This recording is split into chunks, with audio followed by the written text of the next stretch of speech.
On a le plaisir d'accueillir quelqu'un qui n'est pas un acteur de la santé. Monsieur Laurent Bibard est philosophe, titulaire de la chaire de la complexité Edgar Morin à l'ESSEC. Et son sujet favori, c'est donc la complexité dans la décision. Donc on lui a proposé comme sujet voilà, comment on gère la complexité dans la décision. On lui a expliqué que nous, on avait l'impression de vivre dans un monde très complexe. Alors il nous dira peut-être ce que lui, il entend par complexité. Et que parfois, on avait l'impression que dans cette complexité qui est normale, qui est induite par les transformations du système de santé, il n'y avait pas forcément la place pour ce qu'on appelle la marge de manœuvre, pour innover, pour imaginer des solutions. Et que parfois, on avait l'impression dans cette transformation, d'être contraint, de ne pas pouvoir déployer notre belle intelligence, et même d'être souvent obligé d'appliquer des procédures, des protocoles, de manière un peu systématique. Voilà. Et voilà, donc il va nous proposer sa réponse de philosophe à nos interrogations. Merci.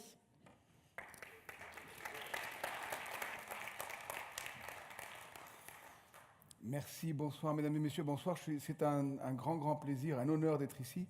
Je ne suis pas spécialiste du tout du domaine de la santé, mais je travaille quand même depuis pas mal d'années pour une formation de l'école de Rennes, Hôpital Plus.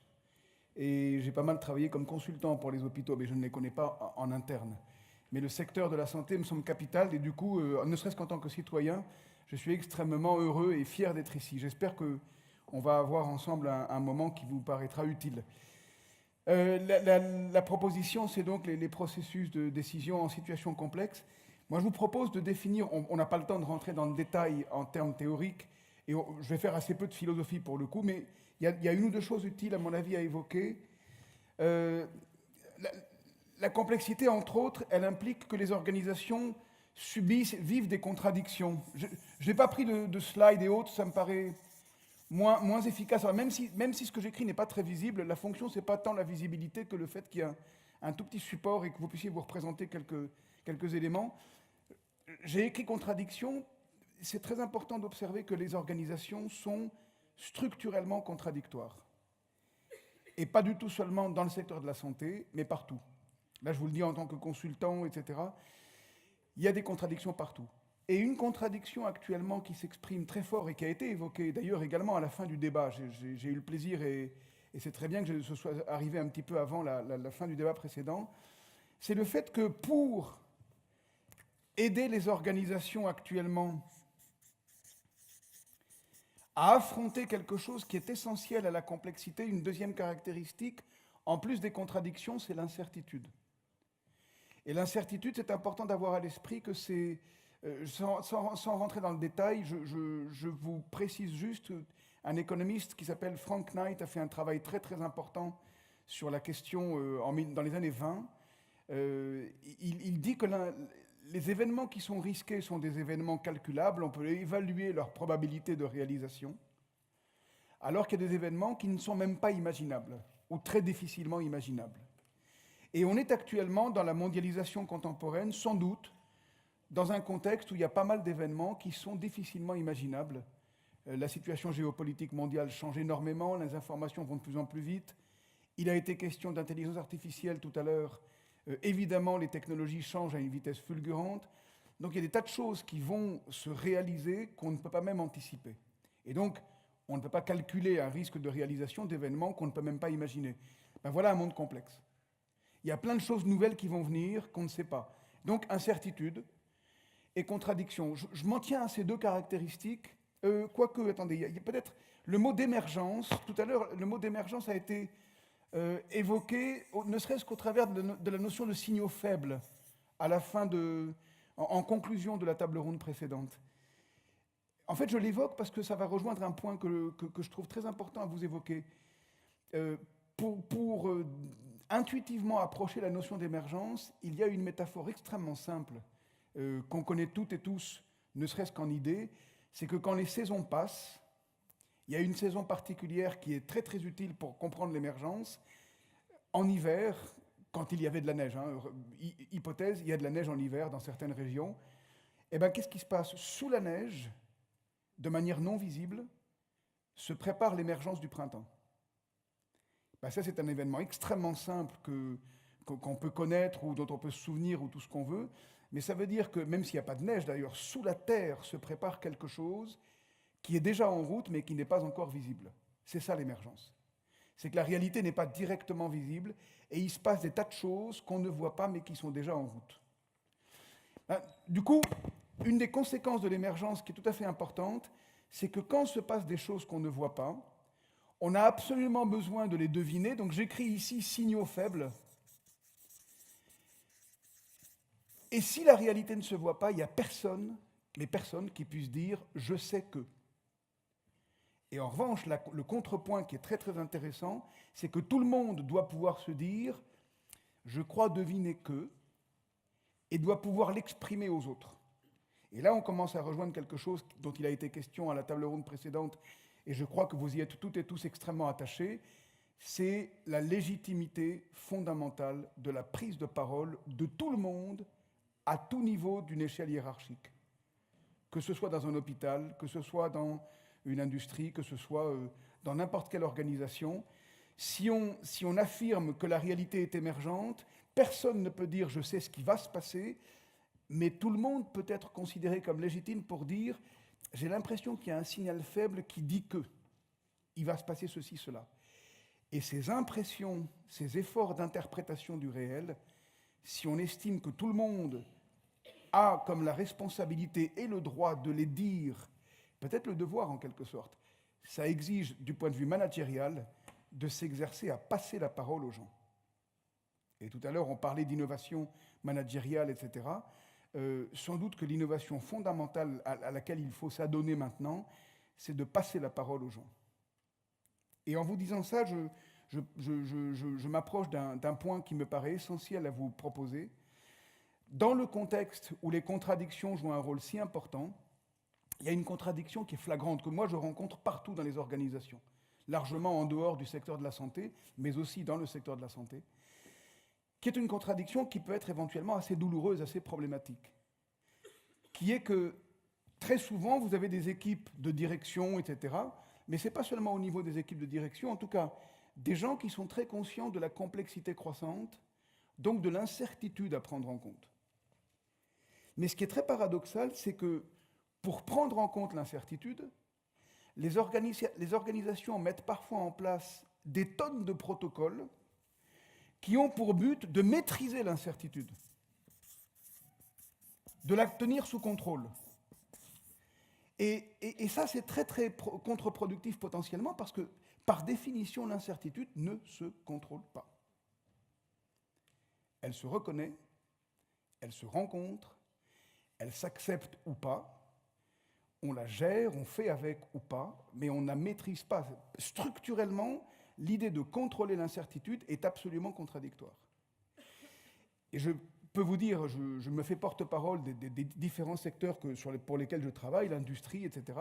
Dans une quantité considérable d'organisations, la manière de répondre à l'incertitude est de mettre en place des protocoles qui ont pour effet de faire vivre aux gens une injonction contradictoire. Soyez souples. Ça ne marche pas. Ça ne marche pas parce qu'il y a une espèce de stress très important qui résulte de l'injonction d'agilité, quoi. Soyez agiles, souples, etc. Ce sont des injonctions qui sont pleines de bonnes intentions, mais qui peuvent poser d'énormes difficultés. Et je crois, alors la raison pour laquelle je vous le dis maintenant, c'est que d'abord, je suppose qu'éventuellement le secteur de la santé est victime de cette tension, une injonction à la souplesse et à l'inventivité. Et l'enjeu, c'est d'arriver à dégager les conditions pour une inventivité réelle qui soit vécue comme absolument jaillissante du terrain. Et je vais tenter de vous décrire comment c'est possible en vous racontant une histoire, qui est une histoire, on en a parlé avant que je vienne intervenir ici, je crois que c'est quelque chose qui va être assez en face de préoccupations importantes pour votre secteur. Alors même si l'histoire n'a apparemment rien à voir, mais rien, pas seulement apparemment d'ailleurs, en réalité rien à voir avec le secteur de la santé, c'est important d'observer ceci, c'est que je vais vous raconter une histoire qui concerne très peu de gens. Dans la dynamique décisionnelle, il y a à peu près 4 personnes qui sont impliquées. Et je vais vous préciser dans un instant. Mais je souhaite préciser tout de suite, la taille des organisations dans ce que je vais vous décrire n'a pas d'importance. C'est-à-dire que ce que je vais vous décrire, vous pouvez très bien l'utiliser comme du matériel qui peut vous servir à interpréter les situations institutionnelles que vous connaissez et qui sont sans aucun doute en taille beaucoup plus grande que celle que je vais vous décrire. Mais ce que je vais vous décrire, c'est un processus d'une dynamique extraordinairement souple, qui est, je crois, une illustration exceptionnellement ajustée d'agilité. Maintenant, j'en viens au fait. D'abord, je vous précise, je vous décris la situation, on va en parler et on tirera les leçons. Voilà mon objectif maintenant, après cette introduction sur les différents points que j'ai évoqués. La situation, c'est quelque chose que certaines ou certains d'entre vous connaissent peut-être pour avoir vu un film qui est sorti à ce propos. C'est une histoire vraie. C'est l'incident qui n'est pas devenu un accident, et qui est assez remarquable. C'est en 2009, un avion américain de la compagnie US Airways, le vol 1549, qui décolle de New York à peu près vers 15 heures. Le vol va durer, tout compris, roulage compris de l'avion sur la piste avant le décollage, 5 minutes et 8 secondes. Et au bout de 5 minutes et 8 secondes, l'avion est sur l'eau, sur la rivière de l'Hudson, avec aucune victime, 155 personnes vives, une vive foulée simplement. À bord de l'avion, l'appareil est fichu, mais les personnes sont sauvées, toutes. Et cet événement raconte donc une prise de décision particulièrement agile, qui s'est soldée par un succès. Ça aurait pu ne pas, je vais m'en expliquer, mais ça s'est soldé par un succès. Et il est très très intéressant, je crois, d'étudier le processus décisionnel, parce que là, pour le coup, on a un surgissement d'incertitude fondamentale, je vais le décrire dans un instant, et une réponse, mais une réponse qui n'est pas la négation des protocoles, une réponse qui passe par les protocoles, mais pas seulement. Et c'est ce balancement entre incertitude et contrôle ou protocole que je propose de présenter plus précisément. Alors, pour vous dire spontanément, j'aurais volontiers passé la parole à la salle pour vous proposer d'intervenir. En fait, il n'y a pas beaucoup de temps, mais il est quand même prévu qu'on ait un moment d'interaction. Pour moi, c'est ma manière de fonctionner. Donc, n'hésitez pas, si en cours de présentation, il y a une question, une remarque, etc., je crois qu'il est convenu qu'on tentera de prendre la question. Pour l'instant, je continue, je vous raconte l'exemple, mais surtout, n'hésitez pas à vous dire que, pour moi, toute intervention est bienvenue pour qu'on creuse ensemble ce que je vais tenter d'approcher avec vous. Je reprends donc comment j'ai procédé, une introduction, on peut dire théorique, entre guillemets, jusqu'ici, avec les notions de contradiction, d'incertitude, d'émergence, de signaux faibles et d'interprétation qui exigent de passer la parole aux gens, tout niveau hiérarchique confondu, et à titre d'exemple de décision agile, sachant jouer sur le terrain avec l'incertitude et inventer une réponse nouvelle, je propose donc de vous raconter ce cas qui est l'amérissage de l'avion de l'US Airways sur l'Hudson le 15 janvier 2009. On aura une petite vidéo à la fin des faits. L'avion est dans une situation complètement ordinaire, donc une vie quotidienne banale et efficace d'organisation. L'avion, c'est une organisation. Et quand j'ai dit que 4 personnes étaient concernées, il y a 2 personnes dans le cockpit, dans la cabine de pilotage de l'avion, qui est un Airbus A320, et il y a 2 personnes dans la tour de contrôle. En tout cas, 2 personnes qui s'occupent du cas en question. Et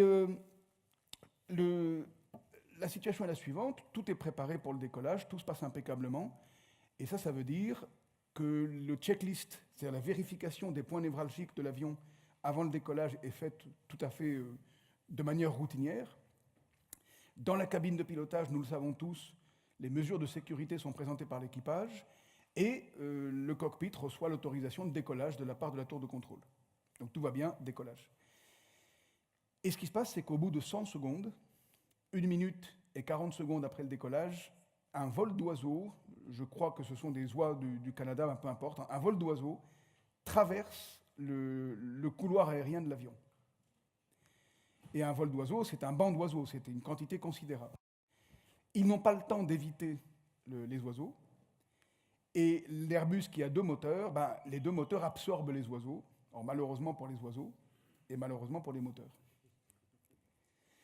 Alors là, il faut se représenter que ça, c'est typiquement de l'incertitude, c'est-à-dire qu'il arrive de perdre un moteur au décollage, mais la totalité de la propulsion d'un avion, ça n'arrive quasiment jamais, mais jamais. Et donc la probabilité de cet événement, elle est quasiment nulle. Ben là, ça arrive. Alors il faut s'imaginer qu'un avion vient de décoller, il est lourd parce qu'on a re-rempli les réservoirs à l'aéroport. Il est lourd parce qu'il est plein de passagers, il y a 155 personnes, équipage compris. Et il est à basse altitude et il est à basse vitesse. Donc on est en situation d'extrême urgence. Et là-dessus, que font les pilotes? Il y a une recommandation protocolaire toute simple qui dit, si on le formule un peu ironiquement sous forme d'un commandement, quand tes moteurs s'arrêteront, tu tenteras de les rallumer. Normal, quoi. Mais la raison pour laquelle je vous dis ça, c'est qu'ils vont le faire, et pendant qu'ils tentent de rallumer les moteurs, de les redémarrer, ben, l'avion continue à s'éloigner de l'aéroport. Et c'est un point important parce que ça va conditionner une des réponses de l'équipage, c'est qu'ils vont penser qu'ils ne peuvent pas retourner à l'aéroport de départ. Donc en tout cas, respect du protocole, ils tentent de redémarrer les moteurs et ils observent que ça ne marche pas. Alors je vais le symboliser très rapidement pour pouvoir ensuite revenir à ceci. Donc j'écris redémarrage, hein, je fais rapidement pour ne pas perdre de temps sur l'écriture, redem, abréviation, hein, et échec. Et ce qui se passe ensuite, c'est que le commandant de bord va dire au copilote, et là c'est très important à observer, c'est que l'aviation est un des métiers les plus protocolisés, le mot n'existe pas, mais je vous le propose quand même, l'aviation est un des métiers les plus réglés, si je puis dire, qu'on puisse imaginer. Et donc il y a des protocoles très très précis, et le commandant de bord dit au copilote, regarde les protocoles. Et ça veut dire quoi? Ça veut dire que dans les cockpits, il y a l'équivalent de 2-3 bibles dûment indexées qui indiquent tous les cas possibles, tout ce qui peut se passer de panne. Et donc, protocole, et là, le copilote répond, impeccablement américain, professionnel, efficace. En très peu de temps, hein, il a déjà regardé et il dit, il n'y a rien. Donc, il fait son travail parfaitement. Et il n'y a rien, ça veut dire qu'ils ont un protocole pour l'arrêt des moteurs en vol de croisière, les 2 moteurs en vol de croisière ou en descente, mais en montée, peut-être que la compagnie et le constructeur ont estimé qu'il n'y avait rien à faire. Donc, il n'y a rien. Et là, le commandant de bord va dire une phrase qui est devenue un peu historique dans l'aviation, qui est tout à fait importante.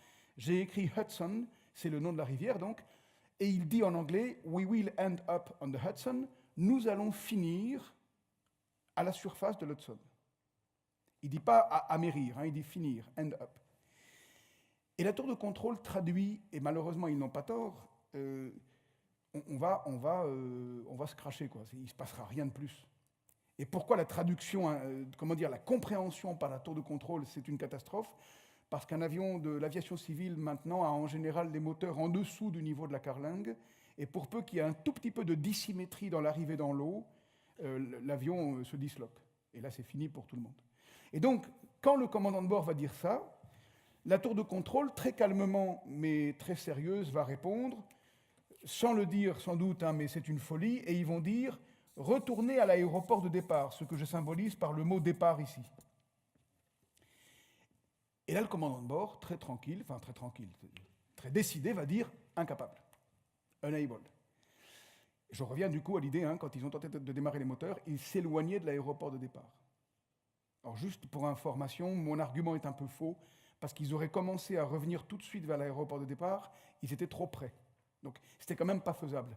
Mais en tout cas, il va répondre 3 fois à la tour de contrôle enable, parce qu'ils vont lui proposer 3 fois de retourner à l'aéroport de départ.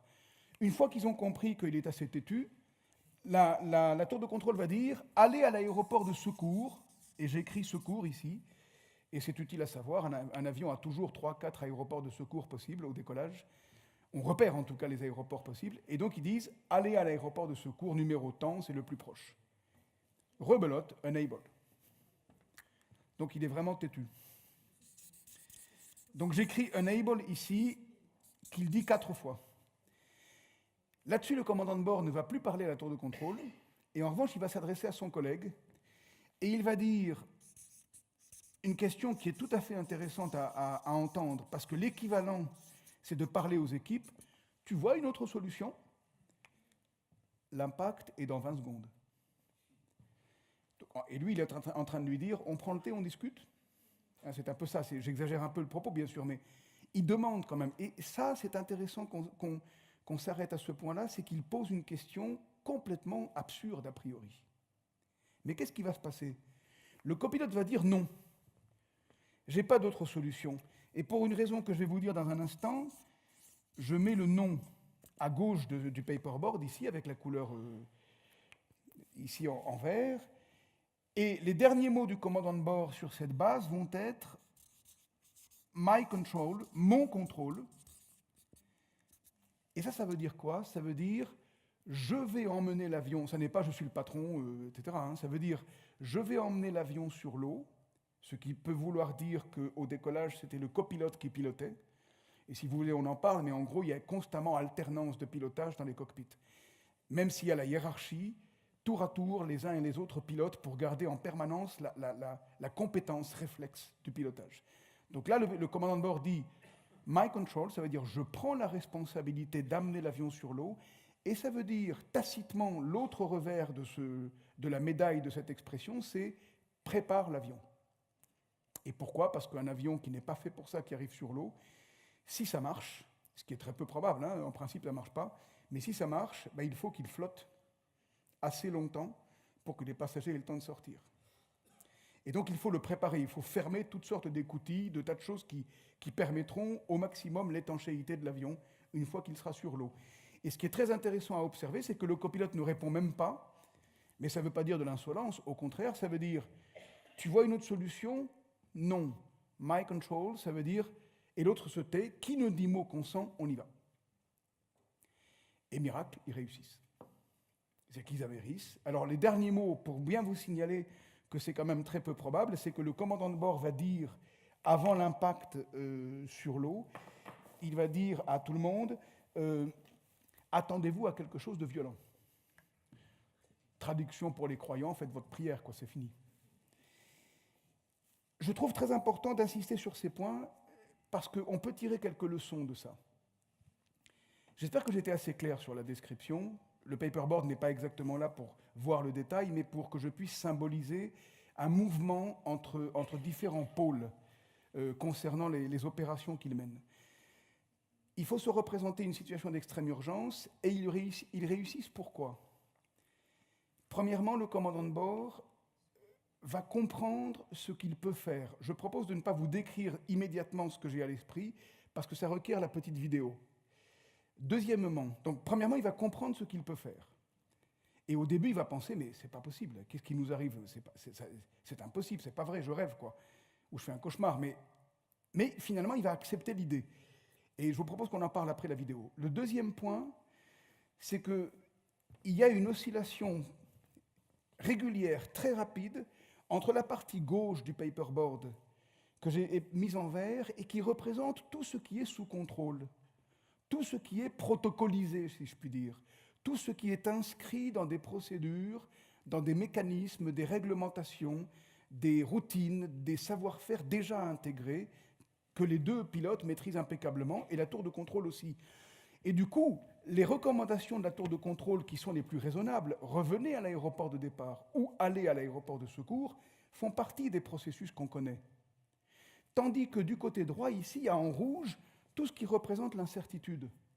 Les moteurs ne marchent plus, échec du redémarrage, absence de protocole, le commandant de bord qui dit un truc énorme au sens où c'est complètement absurde, on va aller sur l'eau, mais ça veut dire c'est fini, et c'est comme s'il décidait à l'avance que c'est fichu.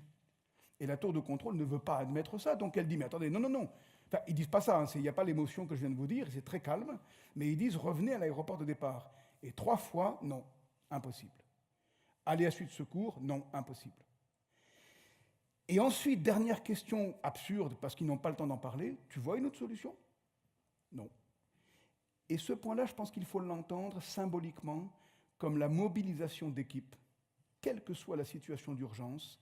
Quand on passe la parole à quelqu'un, s'il y a une confiance suffisante qu'on a pu instituer préalablement, là elle est instituée non pas parce qu'ils se connaissent, mais parce que les protocoles sont extrêmement précis. Donc c'est très bien qu'il y ait des protocoles, mais en même temps ils sont en train de les déjouer. Parce que localement, ils pensent qu'ils ne peuvent pas faire ce que la tour de contrôle estime qu'ils devraient faire. Donc en gros, l'autorité que représente la tour de contrôle, Sur ce point-là, en situation, l'équipage pense on ne peut pas faire ce qu'il demande. Et en revanche, le commandant de bord passe la parole à son collègue, et la fonction de cette parole, ce n'est pas véritablement de tester l'accord, c'est plutôt de tester l'adhésion. Et je vous précise très vite, on n'a pas beaucoup de temps de rentrer dans le détail, mais dans les avions, un des dangers, puisqu'il y a double commande, c'est qu'en situation d'urgence et dans un cas d'affolement, chaque membre de l'équipage se met à faire des choses que l'autre ne sait pas et qui sont éventuellement contradictoires.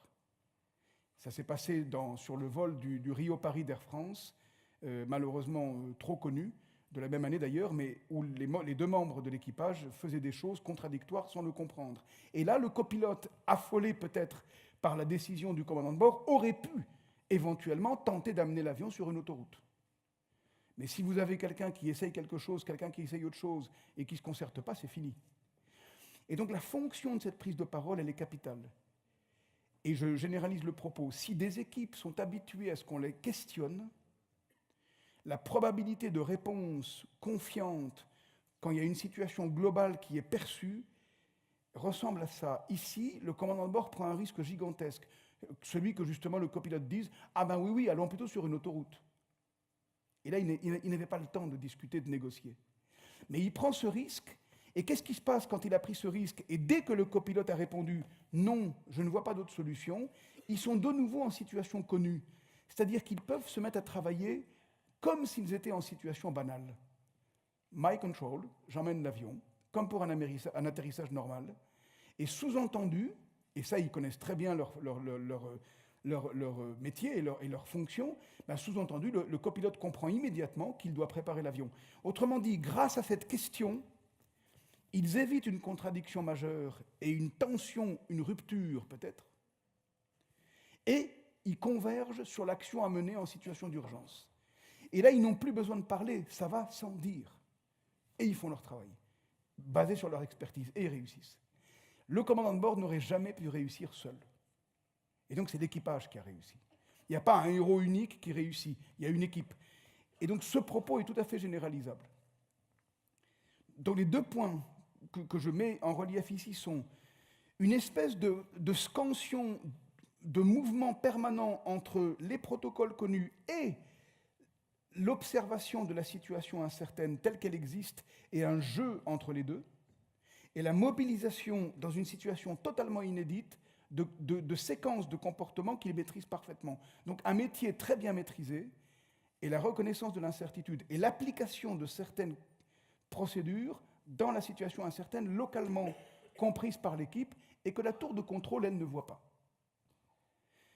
Ce que le film raconte, c'est qu'il y a eu un procès après le vol, un procès ou plutôt une audition parce qu'il a été reproché à l'équipage de dire « mais vous faites n'importe quoi, vous prenez des risques gigantesques, c'était pas la peine d'aller sur l'eau, on a perdu l'avion et vous auriez très bien pu revenir à l'aéroport de départ ou aller à l'aéroport de secours ». L'enquête a été longue, le film est très fidèle, le film s'appelle Sully, S-U-2-L-Y, si vous n'avez pas vu et qui vous intéresse, il est très bien fait, et le film montre comment les deux pilotes ont eu gain de cause, et en fait, les enquêtes ont montré qu'ils ne pouvaient pas revenir à l'aéroport de départ, ils se seraient écrasés sur Manhattan, et ils n'avaient pas le temps de rejoindre un aéroport de secours. Et donc l'enquête montre ex post qu'ils ont pris la bonne décision en regardant la situation du point de vue terrain, si je puis dire.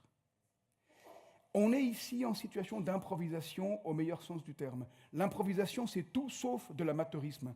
L'improvisation, c'est de tenter de mobiliser les protocoles connus et les compétences connues quand elles existent, mais en les adaptant à la situation, telle qu'elle s'impose. Et ce jeu-là entre protocole et incertitude, il demande de prendre en compte le terrain tel qu'il s'impose aux acteurs. Donc, improvisation, premièrement. Deuxièmement, mobilisation de l'équipe, symbolisée par la question au copilote. Ces deux éléments-là, ils sont parfaitement généralisables à l'ensemble des organisations. Les deux autres, c'est lesquels? Je m'arrête au troisième pour l'instant et je reviendrai au tout premier avec la vidéo. Et j'en aurai fini ensuite. Le troisième élément, c'est quoi? C'est que, si vous vous souvenez, le commandant de bord dit, juste avant l'impact, attendez-vous à quelque chose de violent. Autrement dit, je vais le formuler de manière un peu exagérée, exprès, il ne croit pas du tout que ça va marcher. Ou alors il s'en fiche. Ce n'est pas son problème. Et on peut se dire, mais comment ça, ce n'est pas son problème? En fait, c'est très important, je pense, à formuler comme ça. Il ne se donne pas une obligation de résultat. Il se donne une obligation de moyens. Il mobilise tout ce qu'il peut pour tenter de réussir quelque chose. Mais il n'est pas du tout sûr du résultat et il s'en fiche. Mon hypothèse à creuser, je vous propose de voir ce que vous en pensez, mais c'est s'il était resté clivé sur le résultat, il n'est pas impossible qu'il se serait vraiment planté. Passez-moi l'expression. Et pourquoi ? Parce qu'éventuellement, par sécurité, il aurait obéi à la tour de contrôle. Moi, j'ai rencontré pas mal de pilotes après cet incident pour comprendre comment des experts vivent la situation, et beaucoup m'ont dit « moi, j'aurais obéi ». Eh bien, s'ils avaient obéi, ils n'auraient peut-être pas été là pour m'en parler. Et donc, il y a des situations où il est capital de prendre le recul nécessaire par rapport au protocole, tout en s'appuyant sur eux. Il ne s'agit pas du tout d'insubordination volontaire, etc. Ce n'est pas du tout la question. De prendre appui sur des protocoles, mais en tenant compte de la situation locale, dans l'incertitude telle qu'elle s'impose, de le faire avec les équipes, et de le faire en ne se donnant pas obligation de moyens, de résultats, mais de moyens. Ça, c'est les trois leçons principales pour l'instant. Il y en a une dernière. Je propose de vous la présenter une fois qu'on aura entendu le commandant de bord. Donc, on va passer la vidéo et je serai très bref ensuite. Mais surtout, écoutez bien tous les mots du commandant de bord. Il est très précis sur différents points. Donc, écoutez bien ce qu'il va nous raconter. Il y a des extraits du film Sully et il y a le commandant de bord véritable qui a fait l'amérissage. On peut passer la vidéo ? C'était un jour comme 10 000 autres. Cela faisait presque 30 ans que j'étais pilote de ligne. Et en tant que pilote, on s'efforce toujours de tout planifier, de tout anticiper, d'avoir toujours des solutions alternatives. En fait, de tout prévoir, pour ne jamais être pris par surprise. Et là, on s'est retrouvé confronté à une situation inédite qui est arrivée 100 secondes après le décollage. Il s'est passé 208 secondes entre le moment où nous avons perdu de la puissance sur les deux moteurs après la collision avec les oiseaux et le moment où nous avons améri sur l'Hudson. Cela était la meilleure alternative, la moins mauvaise option. Il n'y avait aucun autre endroit autour de New York qui était suffisamment long, suffisamment large, suffisamment lisse pour pouvoir atterrir avec un avion commercial. Nous n'avions pas le temps de rejoindre un aéroport, donc j'étais très content d'avoir cette option. Cet événement a changé la vie de toutes les personnes qui étaient à bord de l'appareil, ainsi que celle de leur famille. Mayday, mayday, mayday, this is Cactus 1549. Hit birds, we've lost thrust on both engines. We are turning back towards the LaGuardia. Which engine did you lose? Both engines. Ignition. Ignition. Thrust levers confirm idle. Idle. Cactus 1549, if we can get it for you, do you want to try to land runway 13? We are unable. We may end up in the Hudson. This is going to be left traffic, runway 31. Unable. Okay, what do you need to land? I remember vividly my first three thoughts.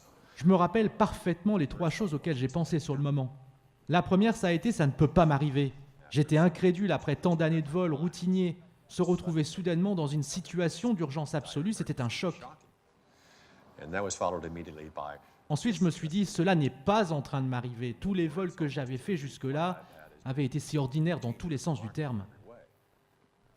Et puis ma troisième pensée a été une prise de conscience que contrairement à tous les autres vols que j'avais effectués ces 42 dernières années, plus de 20 000 heures passées dans les airs, ce vol ne se terminerait probablement pas sur une piste d'aéroport avec un appareil intact. and I was okay with that. As long Et je as I l'acceptais, could still solve the tant que je pouvais résoudre le problème. Et j'étais certain que je pourrais trouver des solutions, même si nous n'avions jamais été formés à faire face à ce type de situation. Même si en simulateur, nous ne pouvions pas nous entraîner à amérir, car il n'était pas programmé pour cela. Le seul entraînement que nous avions eu sur l'amérissage d'urgence était un cours théorique en classe. The only training we'd ever gotten for a water landing was a theoretical classroom discussion.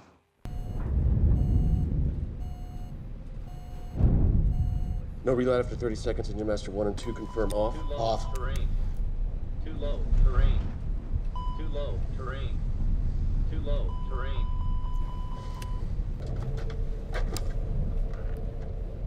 This is the captain.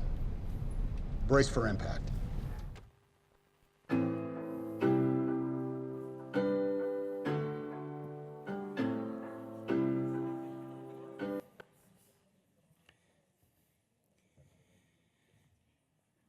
J'espère que tout a bien été audible et je crois que c'est le cas. Je voudrais m'arrêter à deux, trois choses. Si vous vous souvenez, il insiste énormément sur le fait que tout est prévu pour les vols. Et donc, dans ce cas-là, on serait du côté gauche du paperboard. Tout est sous contrôle. On maîtrise les choses. On anticipe les incertitudes autant que possible. Et du coup, on pourrait parler de risque pour être rigoureux. On anticipe autant que possible tout ce qu'on peut anticiper. Et puis il dit, là, il y avait, au bout de 42 années de vol et des milliers de kilomètres, etc., il y a une situation qui allait se finir autrement. Et deuxièmement, il dit, il n'y avait pas d'entraînement pour les amérissages. Alors, une chose qui est une bonne nouvelle, c'est que ça veut dire que jusque-là, quand les équipages dans les avions nous disaient « vous mettez les gilets de sauvetage », personne n'y croyait. Et si je me permets de vous le dire, c'est que maintenant, ils font tous des entraînements, donc bonne nouvelle. Mais du coup, troisième chose, en revanche, je ne sais pas si vous avez remarqué ceci, c'est les trois pensées qu'il dit, elles sont très intéressantes. La première, c'est « ça ne peut pas m'arriver », comme un espèce de sentiment éthique. C'est inacceptable que ça m'arrive à moi, ce n'est pas possible. Et je crois que nous connaissons tous ce genre de sentiment d'indignation très fondamental. Il y a un événement incertain qui survient, ben non, ce n'est pas possible. Et puis après, il commence à l'accepter, la dénégation se transforme en acceptation quand il dit « après j'ai pensé, ça n'est pas en train de m'arriver ». C'est déjà plus lucide. Et c'est encore une dénégation, mais c'est déjà, il y a peut-être quelque chose. Et puis, je ne sais pas si vous avez prêté attention à la formule, mais qui est à peu près ceci. Quand j'ai compris, et là elle est capitale, quand j'ai compris que ce vol ne finirait pas comme un vol normal avec un appareil intact sur une piste d'aéroport, mais que je pouvais résoudre le problème, I was okay with that. J'étais content, j'étais d'accord avec ça. C'est bon, j'allais trouver quelque chose. Et ce qui est très important à observer, c'est que quand il dit ça, il est en train d'imaginer quelque chose qui, en général, n'est pas imaginé dans l'aviation. Alors, on n'a pas le temps de faire d'aller-retour, mais je vous aurais volontiers demandé ce que vous en pensez, mais je redis la phrase pour qu'elle vous soit bien familière.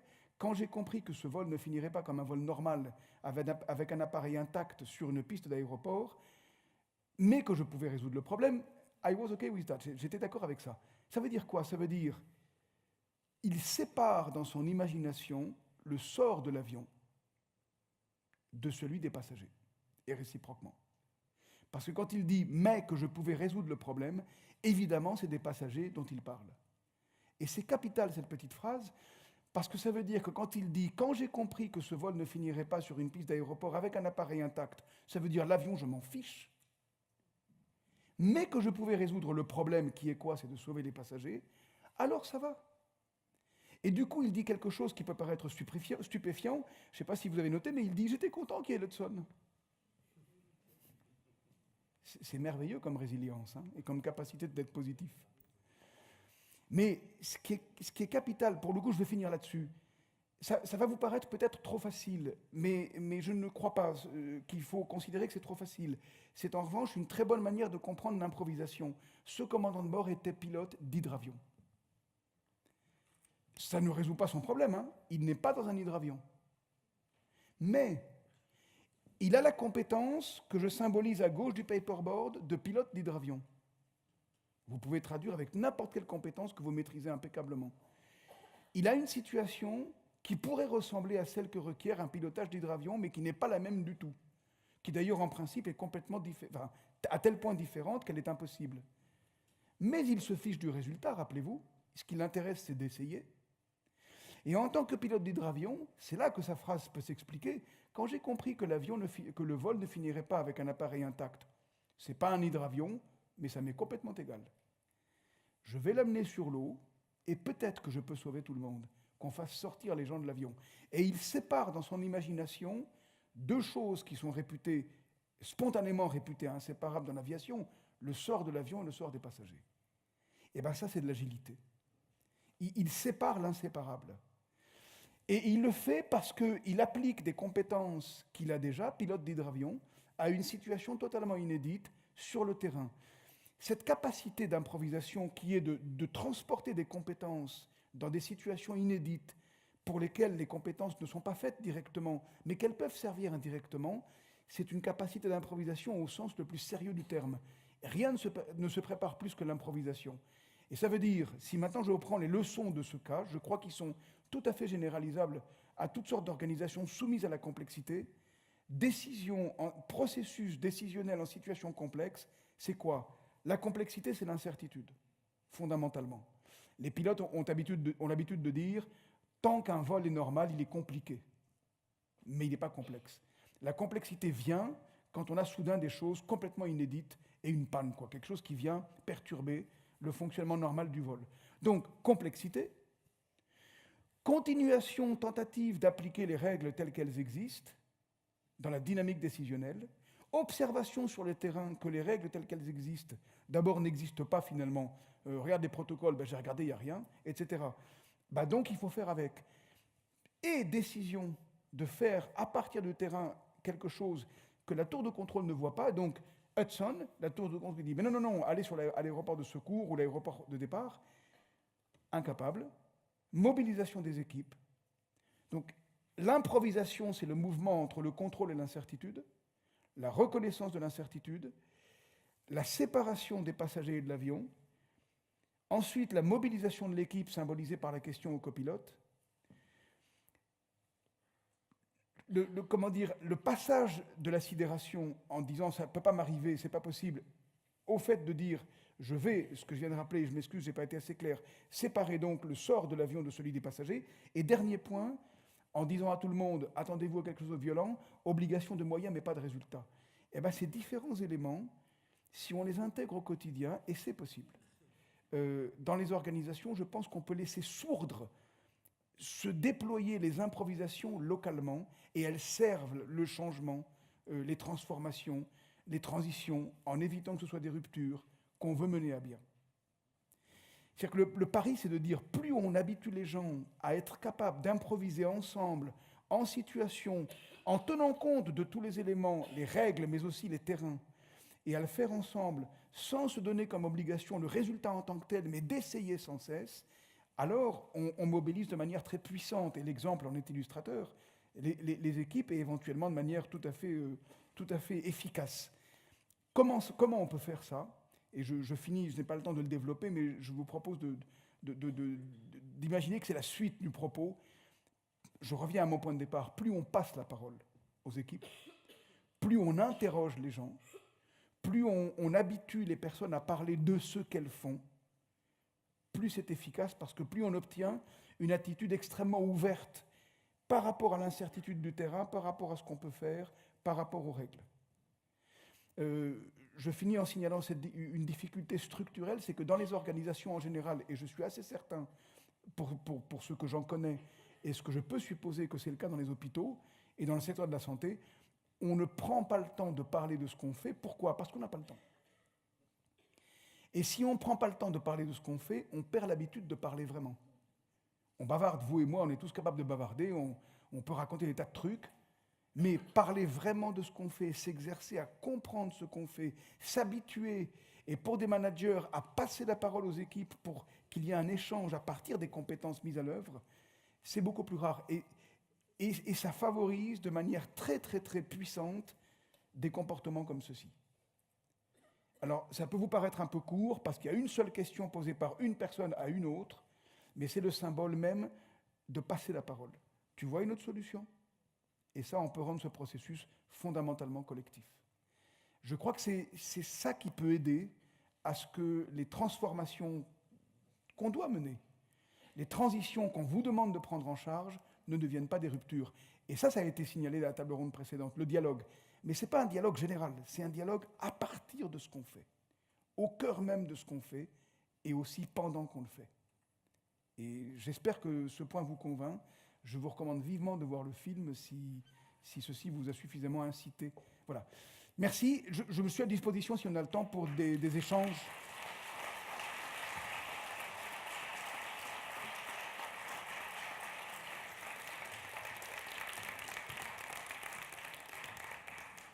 On est à peu près dans les temps, mais je ne sais pas. Donc, j'aimerais bien qu'on a le temps d'avoir des questions. Alors, s'il y a des questions et un porteur de micro. Ah, le porteur de micro est là.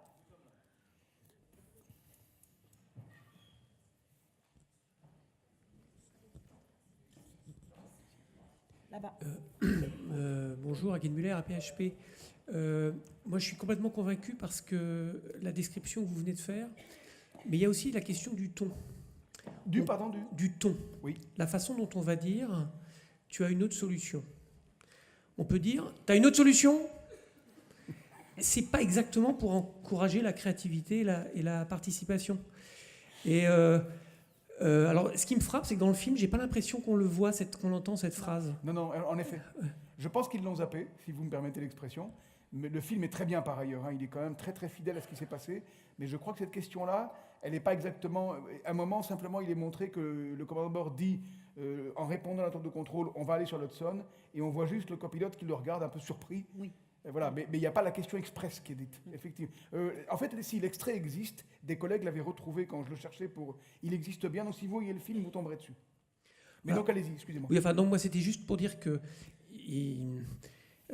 l'intention peut être très bonne, mais que parfois derrière une intention qui paraît très bonne, il y a une autre intention qui l'est moins, intention cachée, et qui peut être de donner l'impression qu'on donne la parole, mais en fait, au fond, on n'a pas envie tellement d'entendre la réponse de la personne à qui on donne la parole. Et voilà. Donc, et on vit tout ça dans nos pratiques présentes, passées. Moi, je partage votre avis, évidemment. Il y a peut-être des raisons d'intention en tant que telle. Il y a aussi, je pense que c'est utile d'avoir à l'esprit quelqu'un qui dirige. Imaginez quelqu'un qui dirige et qui vous dise, je ne sais pas où on va, mais on y va quand même. Ce que je veux dire par là, c'est que malheureusement, les injonctions ou le ton que vous évoquez, c'est souvent une sécurisation de la part des leaders. Et c'est très intéressant de faire attention à ça. Il y a une énorme attente de réponse, très souvent, à l'égard des leaders. Et ça enferme les leaders dans un rôle. Et du coup, si le leader disait, tu vois une autre solution en étant très très ouvert, l'un des risques, c'est, attends, l'autre, il ne sait pas ce qu'il veut. Et du coup, c'est important qu'on médite que la fluidité d'un dialogue, elle doit s'acquérir partout. Et qu'on comprenne bien, ce n'est pas une excuse, mon propos, mais c'est de signaler que apprendre à passer vraiment la parole, c'est créer des conditions dans lesquelles tout le monde admet que les leaders ne sont pas nécessairement des sachants. Et que, du coup, tout le monde peut se tromper, y compris le leader. Et du coup, tout le monde est en devoir, en quelque sorte, de contribuer à dire les signaux faibles, à interpréter le réel et à contribuer à la vigilance collective. Mais le point où je vous rejoins volontiers en le formulant autrement, c'est ça s'apprend de parler. Et c'est rien de le dire de parler de dialogue. Mais parler de ce que l'on fait avec les collègues demande de prendre du temps, et un temps qui peut paraître inutile dans un premier temps. Il faut beaucoup se méfier de ça, c'est que quand on se met à parler, quand on a perdu l'habitude de parler vraiment entre différents niveaux hiérarchiques, il n'y a pas de compétence immédiate à parler de manière ajustée. Une parole ajustée, ça se cultive, ça se travaille, c'est une compétence. Et du coup, s'exercer à parler ensemble, ça prend du temps. Et en tant que consultant, je peux vous porter témoignage que quand on commence à faire passer la parole à des acteurs, au début, c'est un gros désordre et un gros sentiment d'inefficacité. Et les gens disent « réunionnite, ça ne sert à rien, je m'en vais ». Et c'est très compliqué de maintenir la confiance dans le fait qu'on peut apprendre à parler ensemble. Et finir par des conditions qui sont telles qu'un leader peut demander, sans invalider sa compétence d'orientation, etc., mais en toute tranquillité, tu vois une autre solution, et non pas avec le ton que vous avez dit, qui était éloquent. Et qui est une forme de protection parfois aussi, où j'ai pas envie, ça c'est vrai, mais il faut aussi imaginer que ça peut être une forme de protection. Merci. Je vois que la directrice générale de l'offre de santé est arrivée. De soins, pardon, excusez-moi. C'est un élargissement du périmètre. On était dans l'innovation et l'imagination. Je vous remercie beaucoup parce que on se demande parfois si on ne devrait pas prendre parfois le temps de passer 1 heure avec un philosophe qui réfléchit qui ne sert à rien sur les processus de décision, plutôt que de passer des dizaines d'heures avec des consultants parfois. Voilà. Donc je pense que chacun s'est reconnu dans des difficultés dans le dialogue et à la fois dans le respect des protocoles ou des consignes qu'on nous donne, le devoir de désobéissance. Enfin, je pense que ça remue certainement beaucoup de questionnements intérieurs de la part de tous ces cadres de direction qui sont là aujourd'hui. Je vous remercie beaucoup. Merci, de très bonne continuation pour